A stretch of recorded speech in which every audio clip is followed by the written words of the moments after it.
Kind of grim to think about, even really to talk about, but it's data that everyone needs to know. Information on deaths, how they happen and when they happen. And North Carolina is responsible for a big backup. Well, the backups are so big that it's leading way to a nationwide delay. Queen City News anchor Derek Dellinger has been delving into this today. And Derek, some experts are calling this an embarrassment here.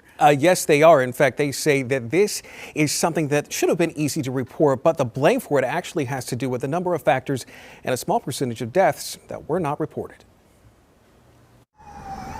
Death data is much more than numbers. In many ways, knowing how people died as a collective gives a sense of how people can live. The information looks at trends, how people are dying, the life expectancy, and how, for example, the U.S. compares with other countries. But North Carolina had a bit of a delay in their own reporting, and it's leading to a big delay in the nationwide result. It's just an embarrassment that we didn't catch it sooner. Professor Michael Thompson is with UNC Charlotte. He's an associate professor and associate chair of public health sciences.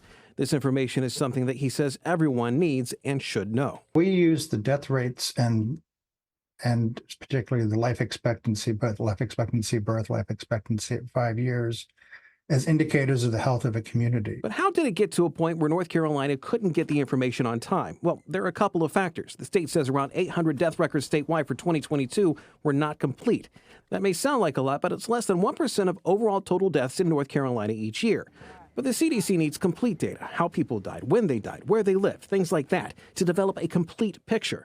State health officials say the reason it wasn't there may likely be due to a 2022 switch in state law, which required death reporting to be electronic.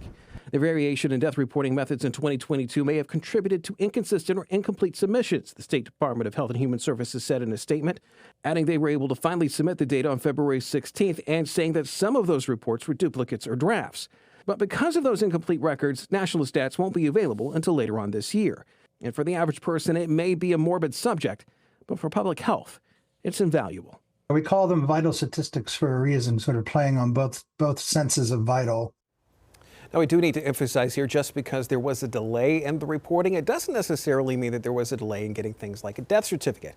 On the local level, you likely never saw any issue at all. The issue had to do with the state and federal reporting, namely of underlying cause of a person's vital statistics, race, weight, condition when they died. Brian.